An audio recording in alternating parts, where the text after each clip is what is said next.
Hi students, welcome to physics concepts classes.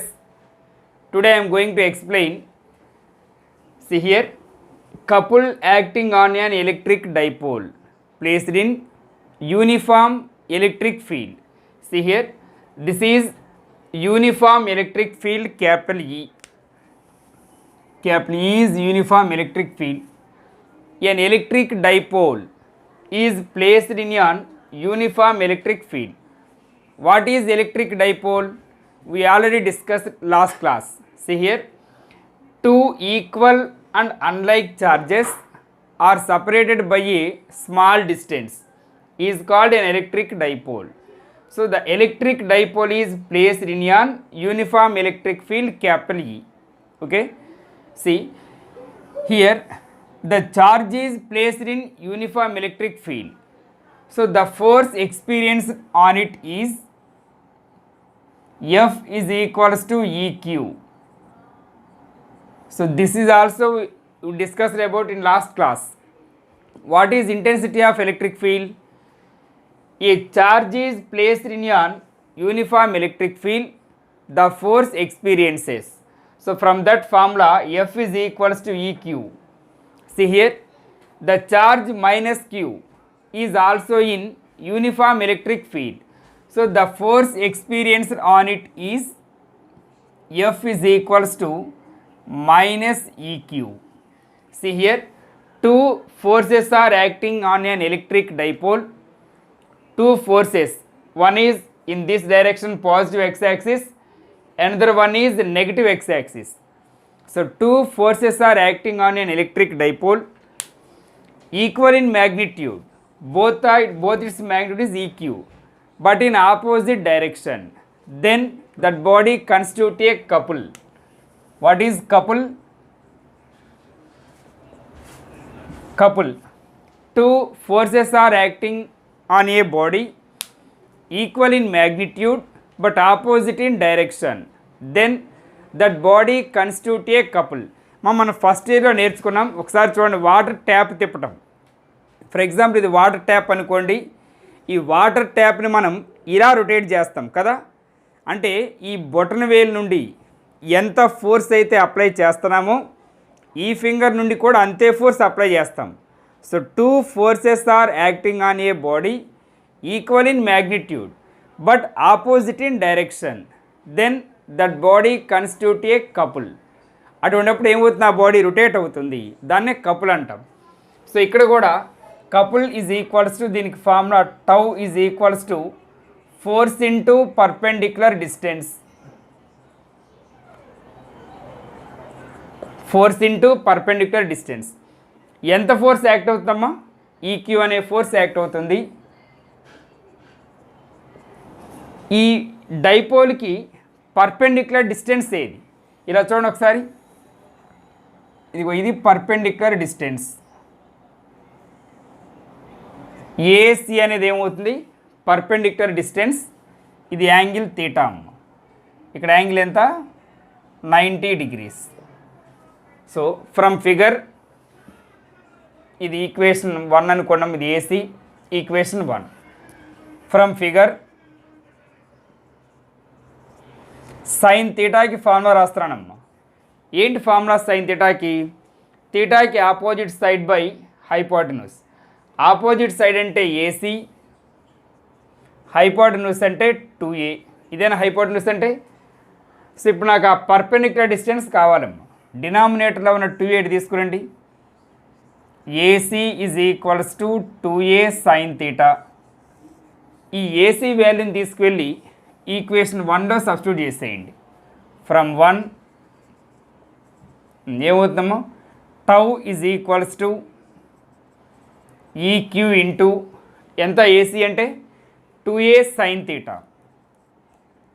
2a sine theta. మనం already చెప్పుకున్నాం, the product of charge and distance అంటే Q into 2aని ఏమని రాయొచ్చు? Dipole moment P. Since dipole moment Pకి formula ఏంటి? Q into 2a. ఓకేనమ్మా. So ఈ క్యూ ఇంటూ 2aకి బదులుగా పీని సబ్స్టిట్యూట్ చేసేయండి. Tau is equals to E into Q into sine theta. ఇదమ్మా formula. In vector notation it can be written as in vector notation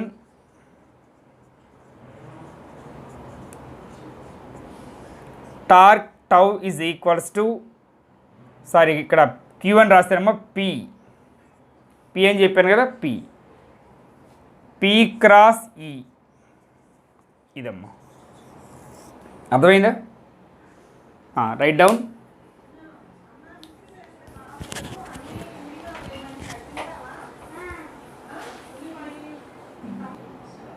See the next question. State Gauss law, give its importance. Statement చూడమ్మా. The total electric flux means phi.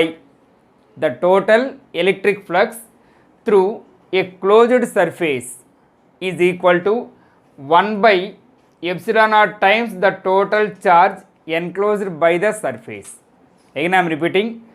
Phi means electric flux. ఈ electric flux అనేది equal ఎవరికి? Equal 1 by epsilon naught times of ఎవరికి? Queue అంటే total charge. The electric flux is equals to 1 by epsilon naught times of total charge అనేదే gas లా statement. ఓకేనా? So దీన్ని ఈ విధంగా కూడా రాస్తాం. దీని అర్థం ఏంటంటే మామూలుగా క్లోజ్డ్ ఇంటిగ్రల్ అని చదవాలి. దీని meaning surface should be closed, అంటే క్లోజ్డ్ సర్ఫేస్ అయి ఉండాలి. కాబట్టి దీన్ని ఇలా ఇంటిగ్రల్ రాసి ఒక రౌండ్ చేస్తాం దాన్ని. అంటే అర్థం ఏంటి? Surface should be closed. ఇక్కడ క్యూ అంటే total charge, epsilon naught means permittivity of free space. అర్థమైందా స్టేట్మెంట్? మళ్ళీ ఒకసారి చూడండి.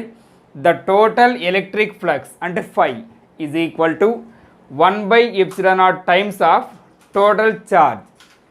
ఓకేనా? దీని ఇంపార్టెన్స్ ఏంటి చూడండి. ఇంపార్టెన్స్ ఏంటో, Gauss theorem is applicable for any closed surface of any shape. ఏ షేప్లో ఉన్నా సరే, అలాగే ఎనీ క్లోజ్డ్ సర్ఫేస్, ఏ క్లోజ్డ్ సర్ఫేస్ అయినా సరే ఈ గాస్ థియరమ్ అనేది అప్లికబుల్ అవుతుంది. ఇంకొకసారి చూడమా. Gauss theorem is applicable for any closed surface of any shape. ఏ షేప్లో ఉన్నా సరే అది క్లోజ్ అయి ఉంటే చాలు, దానికి మనం గాస్ థియరమ్ను అప్లై చేయగలం. Next, this theorem is valid for both stationary charges and moving charges. అంటే ఛార్జ్ రెస్ట్లో ఉన్నప్పుడు ఈ గాస్ థియరమ్ అప్లికబుల్ అవుతుంది, అదే ఛార్జ్ మూవ్ అవుతూ ఉన్నప్పుడు కూడా ఈ గాస్ థియరమ్ అప్లికబుల్ అవుతుంది. Gas law gives the relation between electric field and the charge. చూడండి, ఎలక్ట్రిక్ ఫీల్డ్కి ఛార్జ్కి మధ్య రిలేషన్ని ఈ గాస్ లా మనకి ఎక్స్ప్లెయిన్ చేస్తుంది. ఈ అంటే ఎలక్ట్రిక్ ఫీల్డ్, క్యూ అంటే charge. So it explains the relation between E and Q. Last one, Gauss law is useful to solve problems easily. So ఈ ఫార్ములా ద్వారా మనం ప్రాబ్లమ్స్ని ఈజీగా సాల్వ్ చేయగలం. అర్థమైందా? మళ్ళీ ఒకసారి జస్ట్ వినండి. ఏంటి స్టేట్మెంట్? ఫై అంటే ఎలక్ట్రిక్ ఫ్లక్స్ అమ్మ. ద టోటల్ ఎలక్ట్రిక్ ఫ్లక్స్ అనేది ఈజ్ ఈక్వల్ టు ఎవరికి equal? 1 by epsilon naught times of total charge. 1 by epsilon naught times of total charge means Q. ఓకేనా? Where Q means total charge, epsilon naught means permittivity of free space. దీన్ని ఎలా చదవాలి? Surface should be closed. అర్థమైందా? Importance ఏంటి? Gauss theorem is applicable for any closed surface of any shape. ఏ షేప్లో ఉన్నా సరే దానికి మనం గాస్ థియరమ్ని అప్లై చేయగలం. Next, Gauss theorem is valid for both stationary charges and moving charges. Charge రెస్ట్లో ఉన్నప్పుడు, అదే ఛార్జ్ మూవ్ అవుతూ ఉన్నప్పుడు కూడా మనం గాస్ లాని అప్లై చేయగలం. Next, Gauss law gives the relation between electric field and the charge. ఈకి క్యూకి మధ్య రిలేషన్ని ఈ గాస్ లా మనకి ఎక్స్ప్లెయిన్ చేస్తుంది. Gas law is useful to solve problems easily. అంటే ఈ ఫార్ములాని యూజ్ చేసుకుని మనం నెంబర్ ఆఫ్ ప్రాబ్లమ్స్ని సాల్వ్ చేయగలం. అర్థమైందమ్మా? సో దీంతో మనకి టోటల్ ఈ ఎలక్ట్రిక్ చార్జ్ అండ్ ఫీల్డ్స్లో క్వశ్చన్స్ అన్నీ అయిపోయినాయి. ఈ 6 నేర్చుకుంటే ఒక క్వశ్చన్ కన్ఫామ్. అర్థమైందా? Right down.